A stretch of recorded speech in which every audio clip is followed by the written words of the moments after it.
Somos una generación que tiene muchas historias por contar y, por supuesto, muchas cosas por hacer. Llega Historias con Legado, un espacio diseñado para nosotros, la comunidad de Mi Legado a la Infancia UNICEF, que enriquecerá nuestra sabiduría, experiencia y generosidad.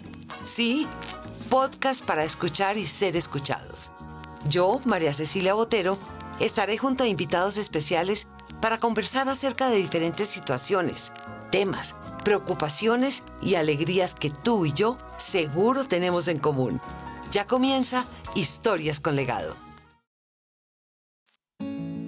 Es cierto, cuando nuestros hijos dejan el hogar, también dejan un vacío en nuestro corazón.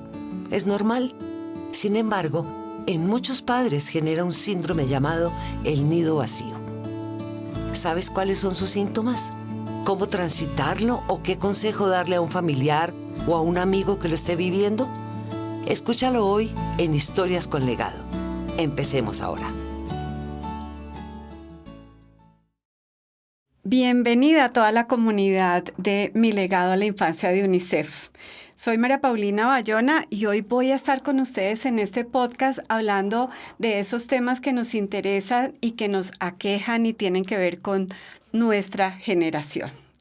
Y para hablar hoy del tema que les traigo, voy a utilizar dos historias, esperando que seguramente puedan tener que ver o con ustedes o con alguna de las personas que ustedes conocen. Puede que les pase o que les haya pasado. Nuestra primera historia habla de María Teresa. Imagínense ustedes de María Teresa, una persona, una mujer trabajadora, volcada a su trabajo, divorciada y con 57 años de edad. Ella tuvo unas mellizas, que son Jimena e Ingrid, que hoy en día tienen 30 años. Pero como buenas mellizas son totalmente diferentes. Ingrid, una mujer independiente que hace 3 años se fue a vivir y a hacer su vida fuera del país. Y por otra parte está Jimena, que se quedó acompañando a su mamá porque era muy cercana a ella.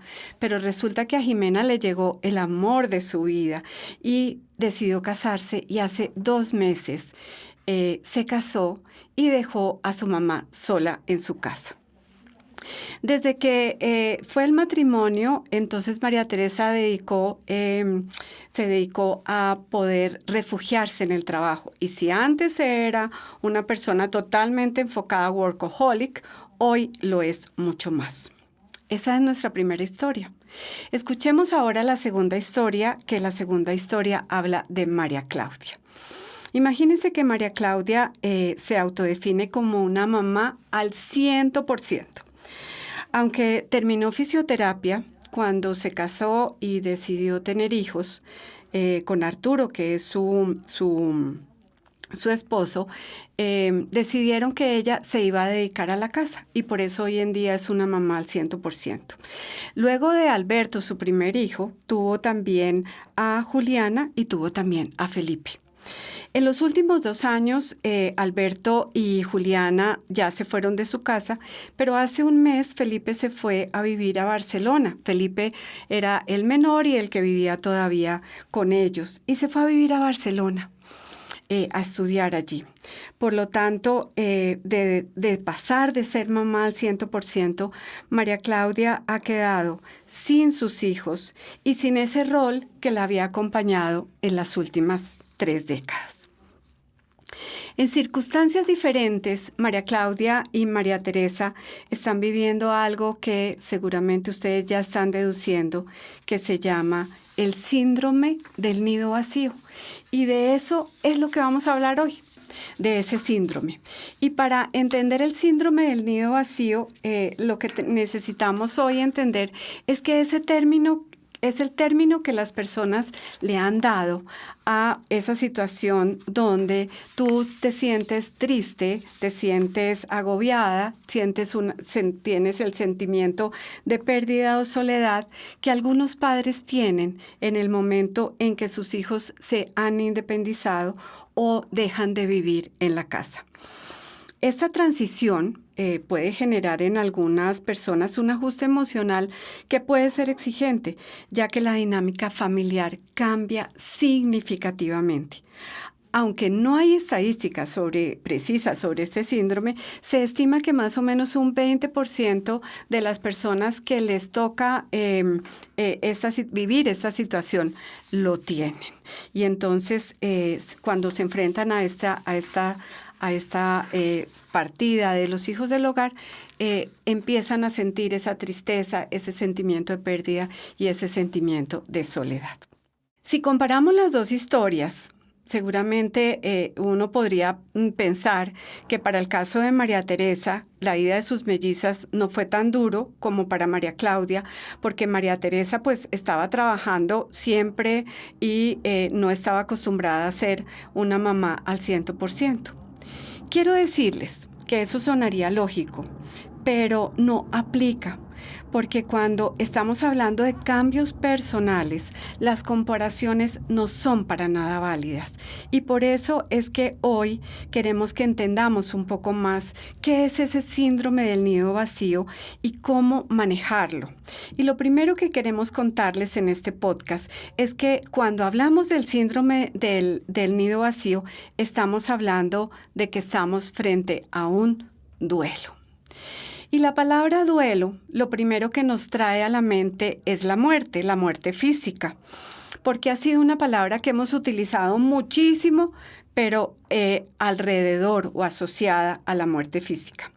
Pues quiero decirles que cuando ustedes escuchan a un experto como Camilo Rusi, Camilo nos habla de 7 tipos de duelos, en fin, que hay muchos más duelos diferentes a los de la muerte física. Yo les voy a contar algunos. El duelo de la pérdida de identidad, y ustedes dirán, ¿cuándo uno pierde la identidad? Por ejemplo, cuando pierde un trabajo. Cuando uno pierde un trabajo, pierde la identidad de haber sido el director de o la gerente de. Ese es un tipo de duelo. Duelos relacionados con la salud, porque pierdes, por ejemplo, un órgano. Pierdes la capacidad de un brazo, de un ojo. O, por ejemplo, cuando rompes con tu pareja. Hay una pérdida, la famosa tusa de la que siempre hemos hablado. O, por ejemplo, cuando se muere una expectativa, porque habías creado una sociedad y esa sociedad no funcionó y esa empresa se acabó y se murió ese sueño, esa expectativa. Fíjate que son muchos los duelos que a lo largo de nuestra vida vivimos y el síndrome del nido vacío debe ser tratado como un duelo. Entendiendo, por lo tanto, que es un duelo, quisiera que habláramos un poco de cómo gestionar un duelo, cuáles son esas características del duelo y qué hacer cuando tenemos que enfrentarnos a uno de ellos, como en este caso el síndrome del nido vacío. La primera característica de un duelo es que los duelos no se pueden comparar. Porque los duelos, al ser procesos que tú transitas y al ser cambios personales, son incomparables. Lo que te pasa a ti no necesariamente me pasa a mí. Y derivado de que los duelos son incomparables, es importante también entender que los duelos no tienen jerarquías. Y te voy a dar un ejemplo de qué es eso de que un duelo no tenga jerarquía. Yo no puedo comparar que a ti que se te murió tu mascota o tu abuela o a mí que se me murió mi mamá, mi duelo sea más fuerte porque mi mamá pesa más que tu abuela o tu mascota. A eso nos referimos que los duelos ni son comparables ni tienen jerarquías. Necesitamos entender que los duelos son personales y que no tenemos un referente para vivirlos. Frases como, oye, pero si Felipe ya se fue hace 2 meses, ¿por qué estás todavía así? No son frases que te permitan a ti ayudarte a ti mismo o ayudar a una persona que está pasando por el duelo. Lo segundo que quisiera hablarte del duelo es que los duelos, las etapas de los duelos no van en orden. Siempre uno transita cualquier duelo teniendo buenos días y malos días. Y hay veces uno dice, uy, ya tuve por fin un buen día y entonces ese buen día va a empezar a pasar con mayor frecuencia y eso no es así. Hay buenos y malos días. El duelo tiene que ver como con un proceso de montaña rusa. Por eso es importante entender que en todo ese proceso, mientras que uno transita el duelo, no hay nada asegurado distinto a que todos los días se vive como cada día. Entremos al tercer punto, y el tercer punto tiene que ver con que al ser un proceso, el duelo necesita tiempo y espacio. Tiempo para poderlo vivir y espacio para poderlo vivir. Y estamos hablando de que ese tiempo y ese espacio está en diferentes dimensiones. La primera, la física. Y en la física tenemos que entender que el duelo necesita espacio para que en nuestro cuerpo podamos cuidar nuestro cuerpo. ¿Y por dónde usualmente estamos empezando a descuidar nuestro cuerpo? Por la alimentación o por el sueño. Entonces, tener ese tiempo y ese espacio para podernos autocuidar en temas de nuestro cuerpo, en esa dimensión física, va a ser muy importante. En la dimensión social, habrá momentos en que queremos compartir con otros y habrá momentos en que queremos estar solos. Hay que darnos estos espacios, hay que permitir fluir si queremos estar con alguien o queremos estar solos. En la dimensión emocional, les decía que en el duelo las emociones son como una montaña rusa. En una hora yo puedo llorar, reírme, sentir rabia y además de eso sentir alegría. No importa, no te juzgues. Los duelos siempre traen esas montañas rusas emocionales que van pasando. Y por último, en la dimensión espiritual, independientemente cuál sea tu creencia, utilizar esos rituales que te ayudan a ti a poderte consentir tu corazón también va a ser importante. Un punto adicional que ya de alguna manera lo hemos visto es que en el duelo existen esas mezclas de emociones. Y como dice Camilo Rusi en su libro de El duelo duele y eso está bien, es como si tuviéramos una tubería. Digamos que las emociones transitan como en una tubería de agua. Y cuando tú revisas esa tubería de agua y cuando tú frenas tus emociones, decides, por ejemplo, que no puedes estar triste para que nadie te vea triste, es como si tú taparas la tubería y las cosas no empiezan a fluir. En el duelo uno necesita dejar fluir la tubería, necesita dejar que todas las emociones vayan pasando, aceptándolas y haciéndolas que pasen como en cualquier tubería. Y por último, el duelo es un cambio incómodo y al ser un cambio incómodo muchas veces a nadie le gusta. Si yo te digo a ti, oye, ¿quieres vivir mi duelo? La persona va a decir, tal vez no me gusta, son cambios que no son gratos, que son incómodos, que me generan, que me alteran la vida. Y por eso muchas veces tendemos a evadirlos, a desviarles la mirada y a utilizar cómo taparlos para que no estén ahí, porque también nos han enseñado muchas veces que uno necesita vivir en un modo alegre y en un modo de total optimismo. Pues bien, acá lo que yo les quiero decir es que es necesario sentir esa incomodidad y sentir que parte del duelo es esa incomodidad sobre la cual yo necesito transitar y que no la puedo tapar. ¿Qué pasa si la tapo? Que me va a salir más adelante en algún otro momento en donde yo ya hubiera podido evitarme esa piedra mayor en mi equipaje. Entonces, si tuviéramos que resumir estos aspectos que les he hablado sobre el duelo, lo primero que tendríamos que decir es que el duelo no tiene jerarquías. Lo segundo es que es un proceso personal y que por lo tanto no tiene ni copia ni un orden establecido, que necesita tiempo y espacio, que involucra una mezcla de emociones y a todas hay que darles la atención. Y por último, que es incómodo, pero hay que afrontarlo en lugar de evadirlo. ¿Te gustaría trascender en la vida de la niñez más vulnerable a través de un acto de generosidad? ¿Cómo quisieras ser recordado? Conoce más sobre el legado solidario UNICEF. Escríbenos al 322-947-0696. 322-947-0696. Y deja tu huella a las presentes y futuras generaciones en Colombia.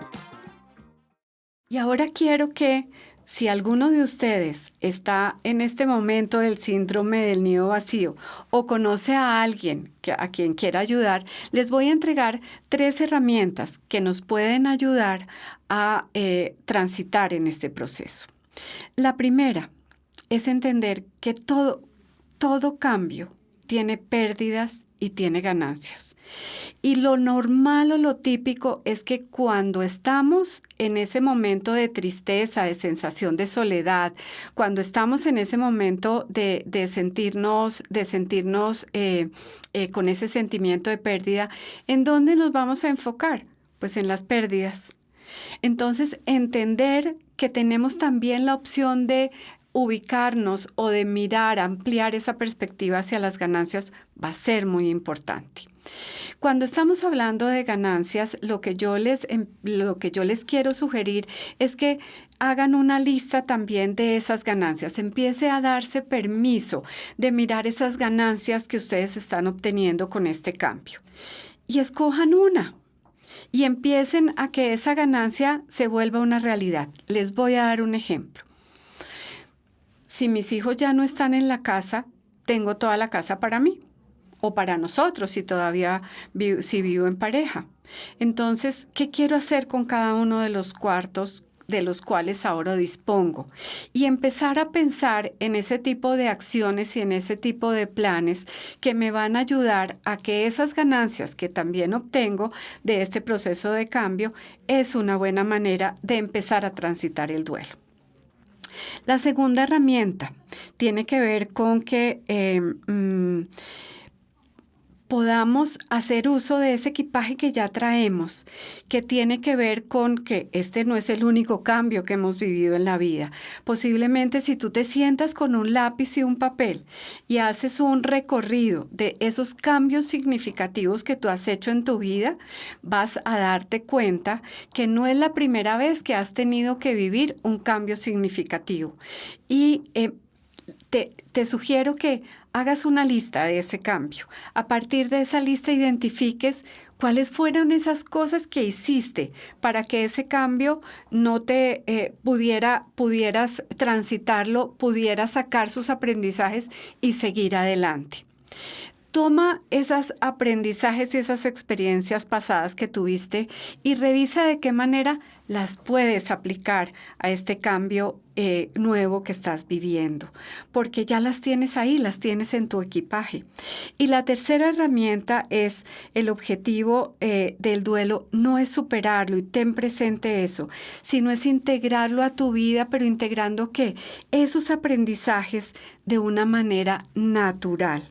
Se vale buscar ayuda si en un momento dado te estás viendo que te está sobrepasando la carga emocional de duelo, pues se vale buscar ayuda. No importa que en el pasado hubieras podido transitar un cambio importante sin ayuda. Si estás necesitando ayuda en aprovéchalo y toma esa ayuda que necesitas. Antes de invitar a nuestra a escuchar un testimonio que tenemos aquí. Quiero recordar y retomar eso que les decía que las estadísticas muestran que un 20% de las personas, por lo general de los padres, viven el síndrome del nido vacío. Quiero hablarles de que hay un 80% de que no lo viven. ¿Y cuál es la diferencia entre los unos y los otros? Que seguramente este 80% de personas lo que hacen es ya tener muy claras cuáles son las ganancias y concentrarse en esas ganancias desde la primera vez. Son personas que de alguna manera se sienten que han cumplido un ciclo de vida, se sienten contentos, se gradúan como papás con hijos en la casa y entienden que hay una nueva manera de ejercer ese rol de padres con sus hijos afuera.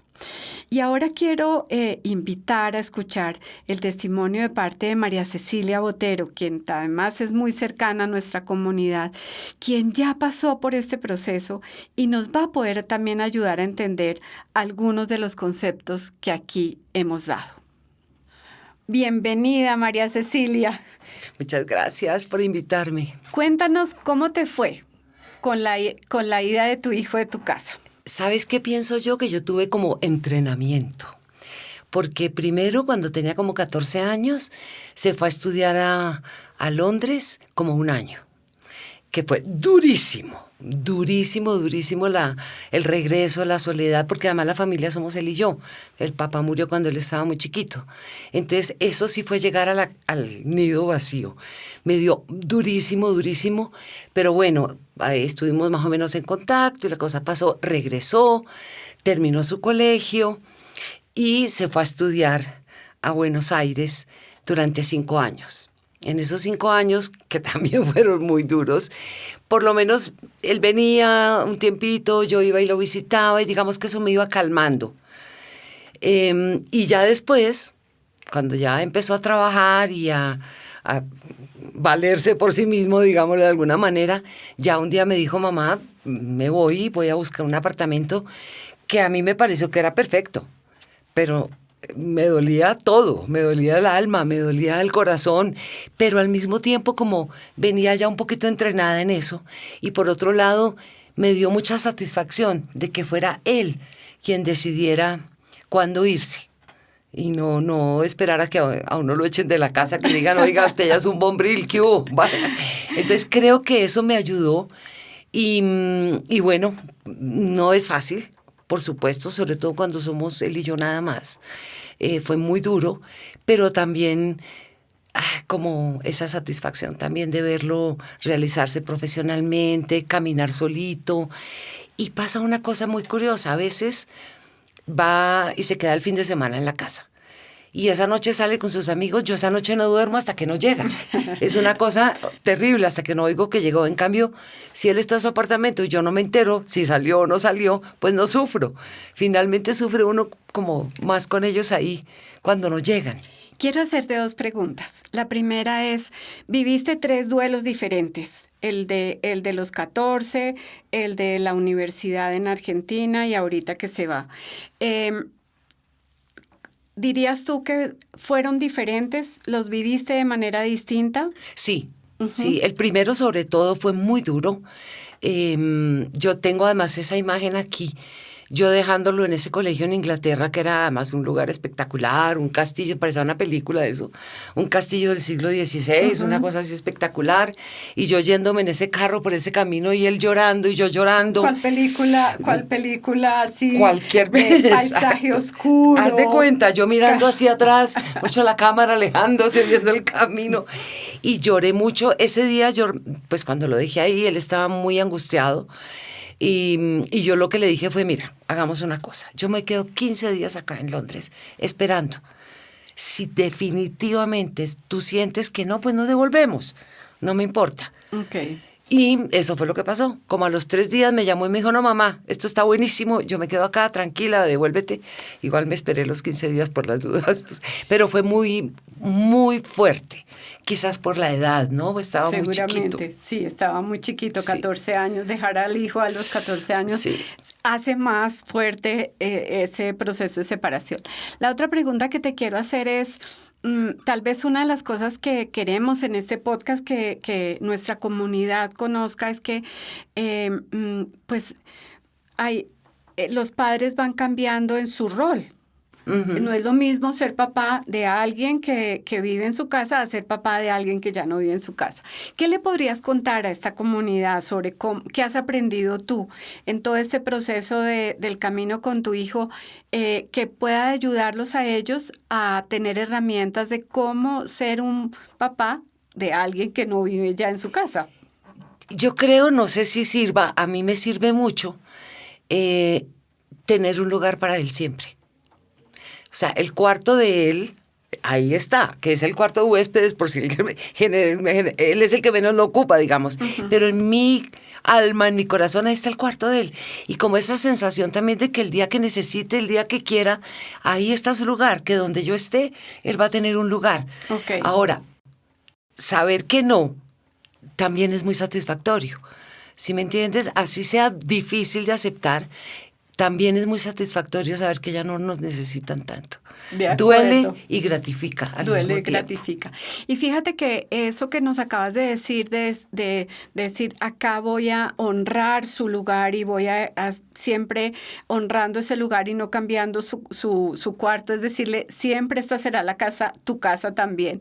Tengo una amiga que hizo lo contrario. Al día siguiente que su hija se fue, dijo, yo parte de mi proceso lo voy a vivir haciendo que ese cuarto sea ahora el cuarto para cosas que yo quiero utilizar. Y les estoy mostrando este contraste porque creo que a ti te funcionó, pero no Exacto. quiere decir que le funcione a todos, que tus duelos fueron diferentes y es un poco de lo que acabamos de hablar, que cada duelo es como los zapatos, a uno le Sí. sirven los de uno. Cierto. Entonces, Y creo también nuestra... que tiene que ver con el tipo de relación que se tiene con el hijo, ¿no? Hay relaciones muy distintas. Hay donde son más alejadas o donde son muy cercanos. En mi caso que éramos, pues yo quedé viuda muy joven, con él muy chiquito, y nos volvimos muy, muy unidos, muy pegotes, cercanos. muy cercanos, muy amigos. Yo no creo mucho en el cuento de que no soy su mamá, soy su amiga. No, soy su mamá. Además puedo ser amiga, pero primero soy mamá. Me encanta ese criterio, me Sí. encanta. Eso ordena el mundo, Sí, no, María pues a ver, Cecilia. es que ese cuento de que no, soy su amiga, no. Y además ellos nunca van a confiar en la mamá como confían en los amigos. Son confianzas diferentes. De acuerdo. Entonces, sí, a mí me sirvió eso, a otro le sirve otra cosa. Porque también depende de qué relación se haya tenido con el hijo, creo yo. De acuerdo. Fíjense ustedes cómo esta historia nos muestra que cada uno de nosotros vivimos esa experiencia de una forma diferente. Y queremos cerrar con este podcast hablando de la importancia de que si aceptas que es un duelo, pues hay que vivirlo como un duelo. Y si sientes que estás en este momento o conoces a alguien que está necesitando entender que este es un duelo, te invitamos a que compartas este podcast.